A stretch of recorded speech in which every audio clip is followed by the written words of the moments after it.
Leaders, real life leaders. Hey guys, welcome to today's episode, and I'm so excited to introduce you to Meredith Bell. She is the author of lots of things all about communication and how to connect with your team. She has a great book out called Connect with Your Team, Mastering the Top 10 Communication Skills. So we're going to get a glimpse into that. She's worked with her two business partners for over 30 years. So that's a real impressive feat right there. So Meredith, welcome. Thank you, Chantel. I'm so excited to be here with you today. So I want you to give us a glimpse, maybe give us the top three. I know in that book you say you're mastering your top 10 skills, but give us your top three. Give us like a little glimpse into the book so we can get excited about it. Oh, great. Well, the first one, and to me, this one is so ahead of all of them, is listening, because it's the foundation skill. And, most people think they're pretty good listeners, but the truth is most of us are waiting for our turn to talk. And so we're not really concentrating on the body language, the facial expressions, the tone of voice that someone's using in addition to what they say. So learning to be a skillful listener is critical in business and in your personal life. I would say a second one is learning how to be curious and ask questions, because too often we make assumptions about what someone means and we jump to conclusions and we start responding when maybe what they said isn't what they intended or how we interpreted it at all. So to learn how to pause and ask questions to clarify or get someone to think about something just for themselves is huge. And then the third area I would say is feedback. And it's kind of broad because it encompasses both positive feedback and constructive feedback. So when someone makes a mistake and you need to talk to them, or when you've made a mistake and someone needs to talk to you, there's two different aspects of feedback. So I would say those three are huge in terms of improving our relationships with other people.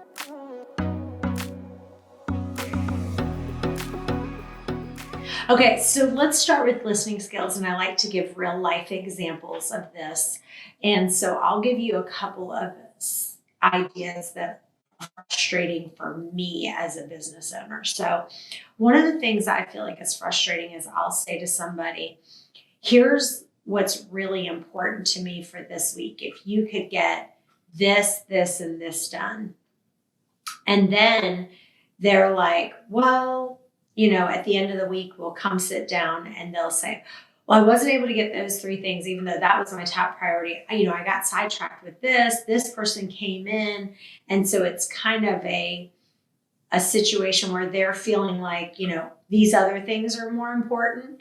And so maybe I'm feeling like these things are more important and they get sidetracked doing other things. So let's do a little bit of a role play of what the leader would say to that person of how to get them to stay focused. Yes. Well, a key aspect of that, Chantel, and that happens all the time, right? We give what we think are clear instructions, but yet we don't take the time to have someone else agree. And we have actually a whole chapter in there on getting buy-in for expectations. And a key aspect of that is having the other person be clear that they're making a commitment. And so to clarify and even talk about in the past, when I've laid out these things at the end of the week, some of them haven't gotten done, and reviewing that and saying, this isn't the standard I want us to operate from. When I explain what, for me, are the priorities for this coming week, I need you to tell me right then, can you agree to, are you willing to make a commitment to get those done? And if you find yourself getting sidetracked, write them down on a sheet of paper and say, is this related to my number 1, 2, or 3? If it's not, set it aside, because Chantel and I have agreed that's not as important.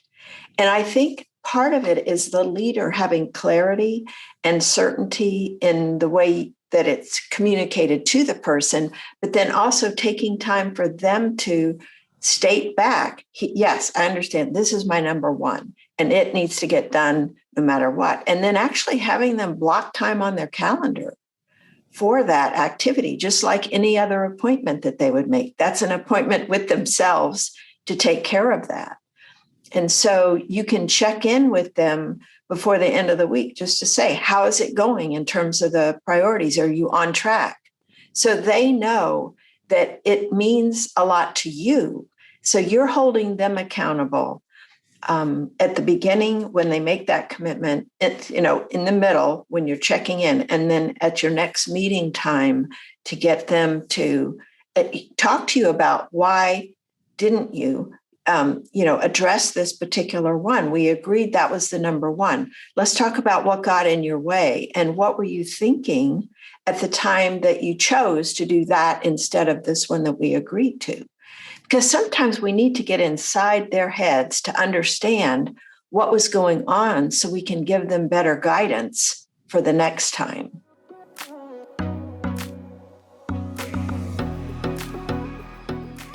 One of the things that we've done is we have a system in our internal site that everyone writes down their 3 things for the week that need to be accomplished.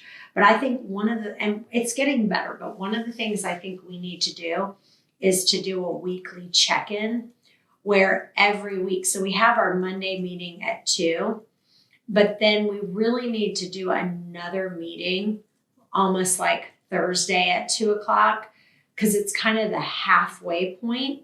And then you go, okay, let's all talk about where we are on our commitments. Because you forget, because it's like you have all these things. And it's like by the end of the week, are these things done? So we need to do like a halfway point going, okay, it's Thursday at 2. Where are we on this? And how are we going with that?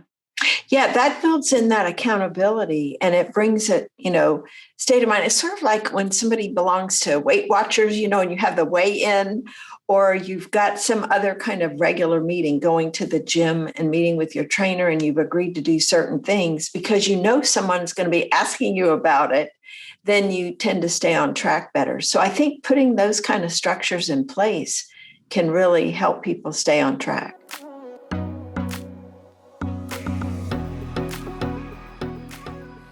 So let's talk about assumptions, because that was one of the other things that you said. And when you make an assumption, you basically are telling yourself that something is true without actually having any evidence that it actually is. And so I'll give you an example of something that I did with one of our leaders this past week. And she's really a fun person. So she's just one of those people, like if you just want to add and sprinkle fun, she makes everything more fun. So she's just like a blast. And I did some things focused on her Facebook, like she was doing this party and that function. I mean, it was just like, one night.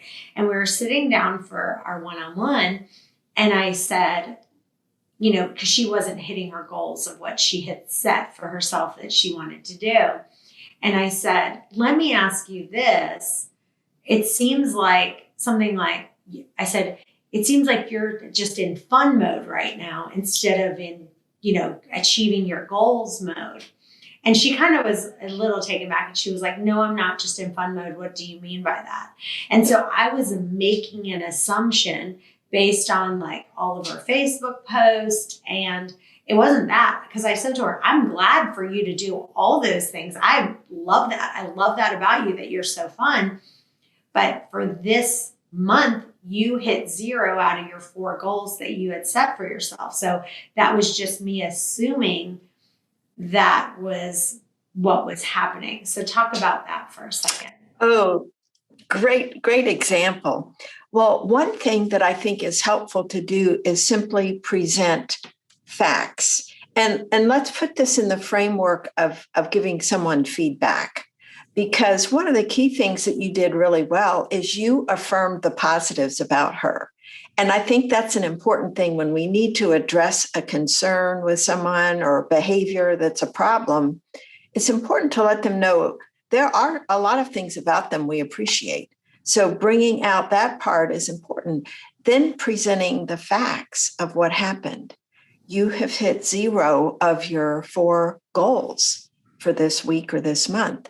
And so talk to me about what's happening with you so that I can understand what's getting in your way. And together we can, talk about how to change things so that you do accomplish those goals. And it may be that you have to take them apart, the individual goals. Maybe there's one that the person's procrastinating about because there's fear involved. Another one might be something else. So it may not be the same reason for all 4, depending on what those actions are. But getting the other person to talk about what's going on with them so you can understand. And you talk so well, Chantel, in your podcast about your mindset and confidence. And so looking to find out, is that what's going on with this person, or do they simply not have good habits for scheduling time to get those things done? What's getting in the way? And I think asking them, so you put it on them. And again, it keeps you from making assumptions when you ask questions and get them to really think about, well, I don't know. Well, let's process that, because we don't accept I don't know as an answer, because there's always something that's going on that we need to get at. And so once you get at something specific, then you can get into a problem solving mode with the person. All right, so, or solution finding, what's one thing you could do differently that will help you accomplish this number 1 goal?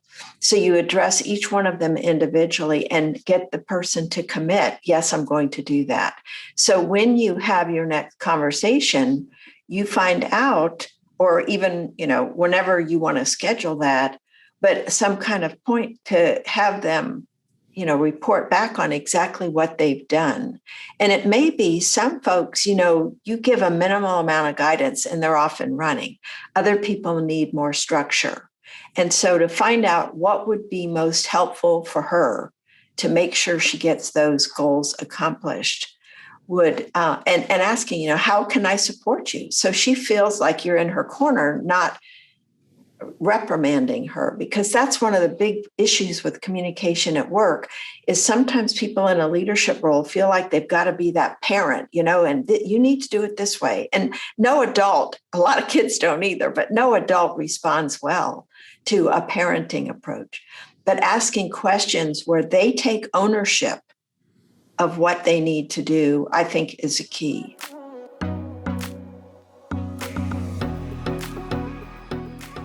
So let's pretend that the position was to hire let's pretend like it was a termite company, okay? And let's say they were a national termite company and they had to hire 4, new reps for the termite business. And they said, okay, your goal is to do 4. Everyone has to hire 4 people for the month. And you have one person that said, that was hitting 0 out of 4 at the end of the month. And the other 2 people who were doing the same position, they were able to do it.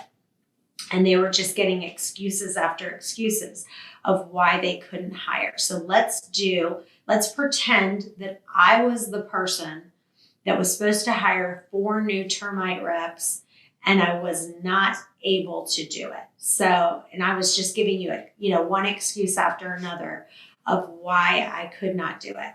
You be the leader and let's do some communication, doing some of these skills that you have. Okay.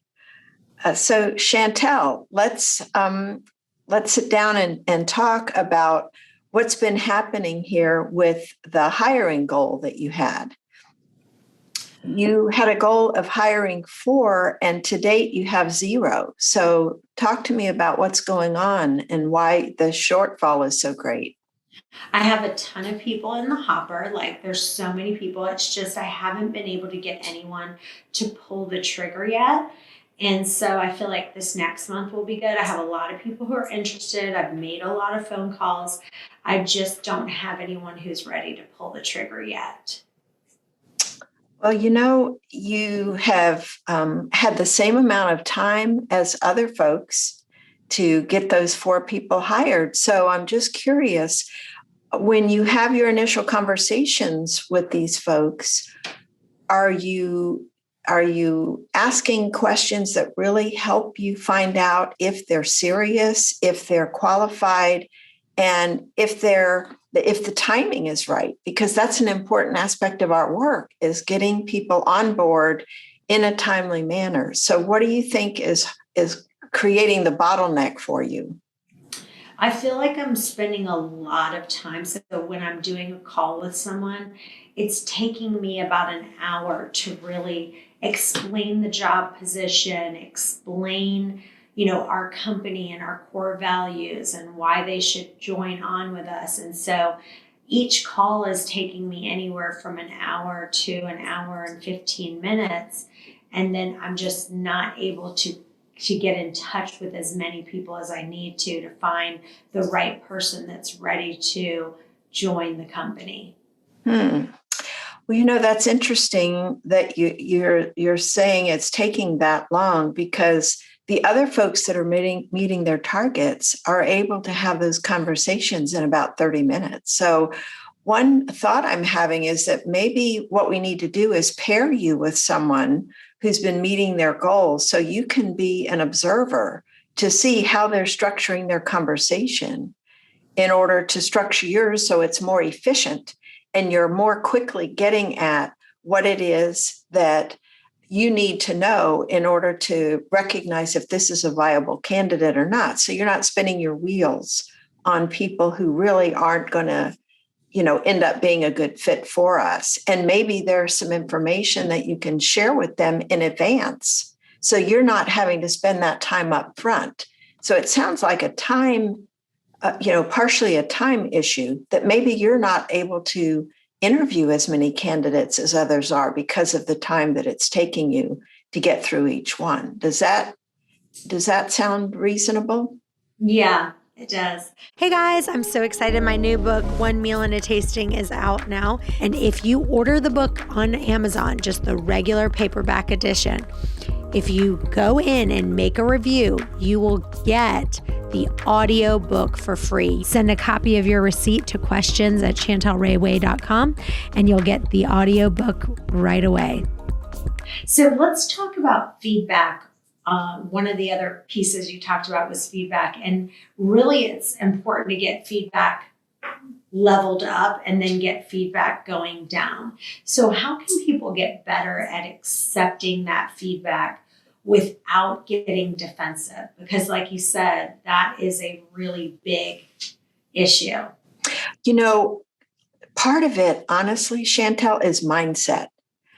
And what I mean by that is, if you see somebody coming to you with feedback, especially constructive feedback, where maybe you made a mistake, you said something, wrong. If we can change our mindset to, oh my gosh, I blew it, and get down on ourselves. Instead, look at it as a gift. This is information I don't have that's important for me in order to grow and learn and perform better. And so when someone says, hey, I need to talk to you about something that happened yesterday, you take the approach, hey, yeah, have at it. Give it, bring it to me, as opposed to, oh gosh, I don't know. If we can move away from this feeling that we've got to justify and explain what we did or what we said, and instead say, gosh, I want to hear it. If I'm causing a problem, I want to know about it. So please do tell me. And so that's where that listening skill comes in, because we have an open mind with curiosity instead of defensiveness. I better get ready to justify why and how I did that. So when somebody gives us the feedback, we listen, and then we do something hardly anybody does, and that's say thank you. That's a blind spot for me. I didn't know I had it.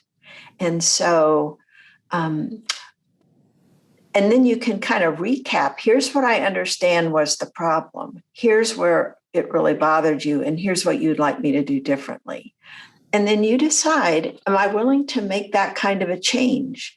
Is it a reasonable request? And if so, then you can commit, I really want to change that. I am sorry that caused problems for you. And so that's another key thing, is simply to apologize and say, I didn't realize I did that. And I don't want to continue doing it. So in the future, if you notice me doing that, will you please let me know so I can catch myself and change it and do better next time? That kind of thing is so important to encouraging, especially when you're a leader. If you want to encourage people to be open and honest, and you want to create a culture where people feel safe about telling you the truth, then you have to be willing to receive that information and not take it personally, not get into pushing back against it.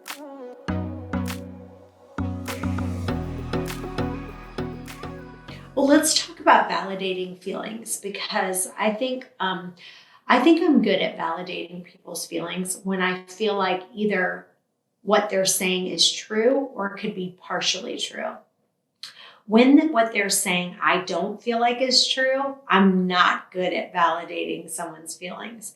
So I want you to give us a real life example of that. When you feel like, let's say someone's given you some information and you're like, that in your mind, you're thinking that is not true, right?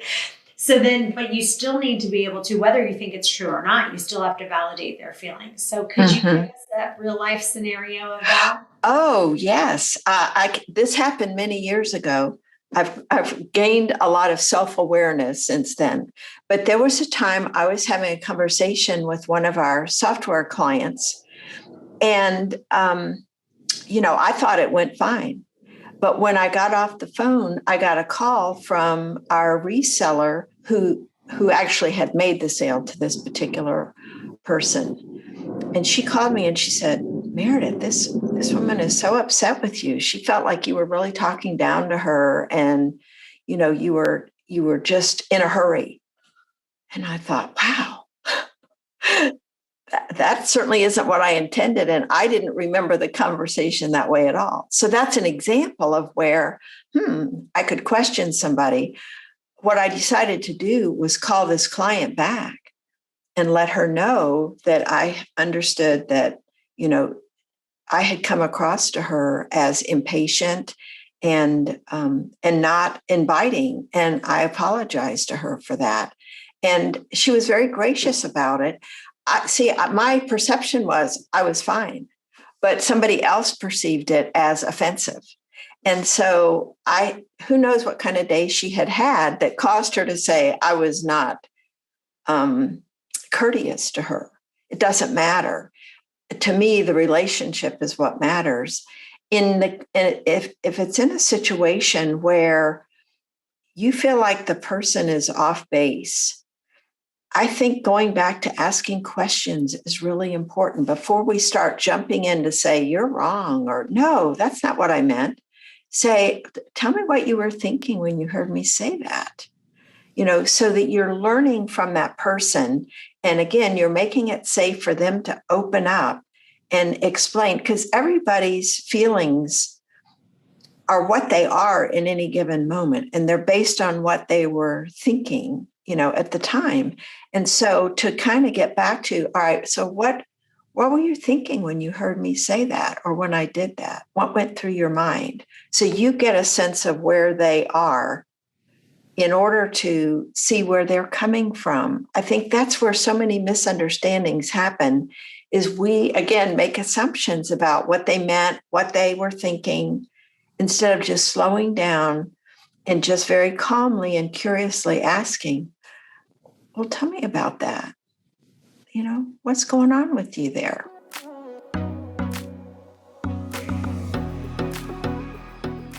Let's talk about some more things we can do with employee retention that helps people want to stay, because right now finding employees are really difficult. Some things we can do to encourage employee retention.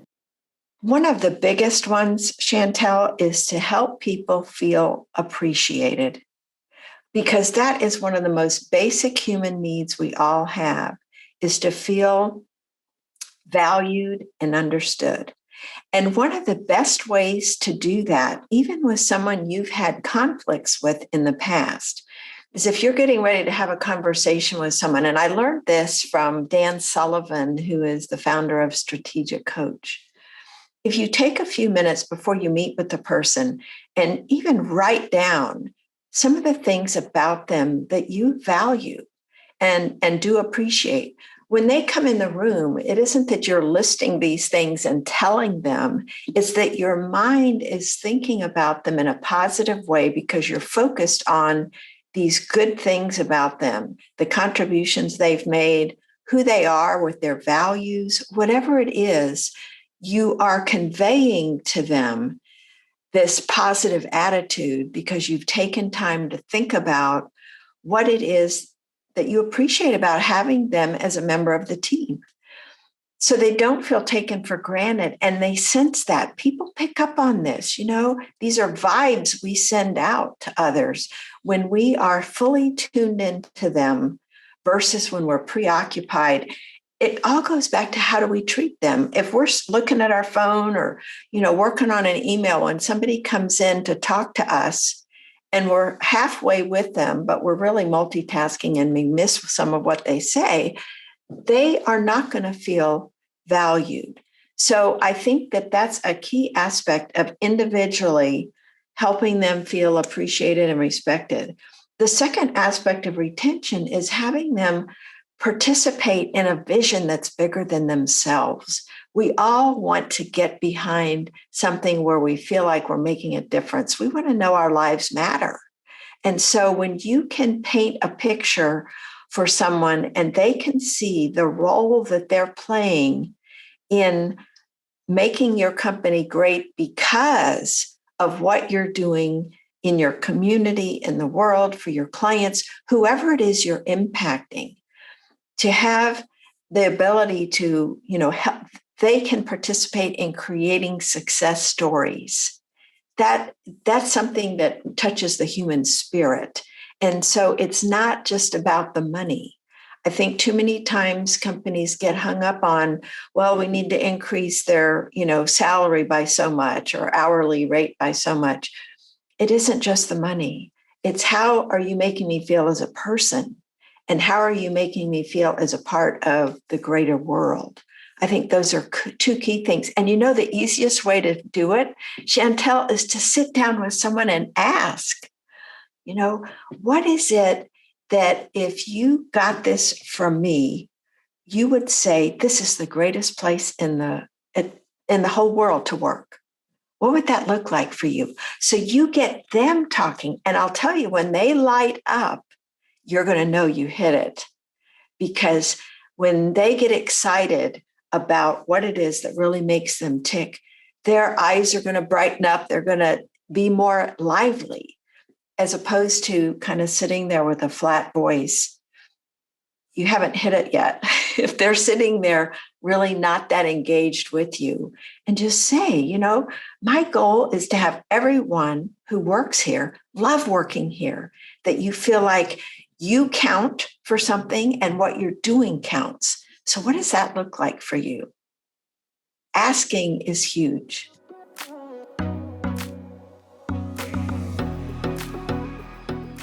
So one of the things I want to switch over to is client retention for just a second. So I'll give you an example of a call that I just listened to. I try to monitor some of our calls from our call center every once in a while. And so we do follow-up calls and we say, just calling to see how your experience was with Canzel Realty. And the lady was like, oh, the agent that you guys referred me to is so amazing. So she's like, I'm so happy. And they said, okay, great. Tell us why.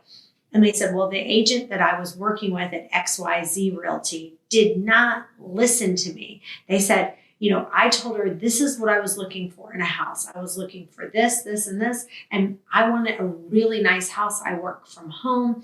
She just sent me a whole bunch of houses. One of them was in a mobile home. And she's like, I'm not going to live in a mobile home. She's like, she just didn't listen to all the things I wanted. Like I said, I needed a minimum of 3 bedrooms. And she was sending me things that had 2 bedrooms in it. So talk about how listening is such an important part when it comes to client retention, because then you just get frustrated. Well, it's huge, Chantel. You and your company, the example you just gave is perfect, because when you are really listening to someone else, you're making sure you're really getting their message. And one of the most important things you can do is say back in your own words. Nobody wants to listen to a parrot. So you're not saying back the exact same words, but to summarize what someone is saying. In the case of a realtor who has heard a client say, these are the things that are important to me, to be able to say it back. Okay, I understand these 3 things are must-haves, right? Do I have that right? Yes. Of those 3, which one would you say is number 1? And get them talking about why. And again, when you can engage them emotionally and they feel like they are connected to you, that is huge for retention. Most people are more fact gathering. Okay, so this is what you want. They're doing a checklist. And that doesn't connect emotionally with another person. And so that human connection is key. What I said about the retaining your employees is there's a lot of carryover into retaining clients, is asking questions to find out, like, what's your favorite room in the house? When you think about what room is the most important one for you, talk about that and get them engaged so that they don't feel like you're just going through the same questions you ask everybody else, and you build on what they've told you to ask the next questions. And so taking that personal interest and then remembering the details and bringing those details up in your next conversation, that tells them without you saying it, I really heard you. And that connects at an unconscious level.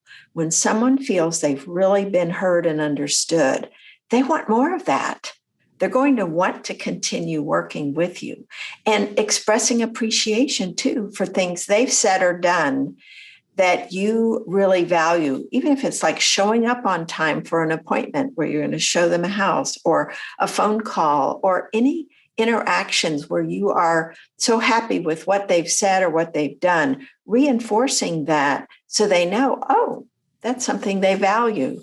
And they'll remember that, because it's working both ways. Remember, you want to appreciate them and help them feel like you understand them, but also you want to be clear about the things you value in their behavior as well. So I think just that expressing of appreciation and listening well to connect on that emotional level is key. Awesome. Well, this has been great. Tell listeners about the free gift that you have for them and where they can find you and where they can follow you. Great. Our website is growstrongleaders.com, and our free gift is at growstrongleaders.com/real-life. So that's REALLIFE. We have a free ebook on listening. It's called Listen Like a Pro, and it's really extracted from the chapter in our book on listening. And we also have a quiz that you can take that will help you tell how well you and your teammates interact with each other. So I would encourage people to get both of those. And then, of course, we've got our books, Connect with Your Team, that will give you more details about the skills we talked about today. Awesome. Well, you guys stay tuned. We've got another episode coming up in just a few. Bye-bye for now. Thanks for listening to this episode of Real Life Leadership. If you'd like to get the show notes or access more resources, log on to reallifeleaders.com/podcast to get the show notes from this episode and any other resources we might have mentioned. And also, we'd love to hear from you. Be sure to review or rate this podcast on Apple Podcasts to help spread the word. And if you have any leadership questions you want answered, email podcast@reallifeleaders.com.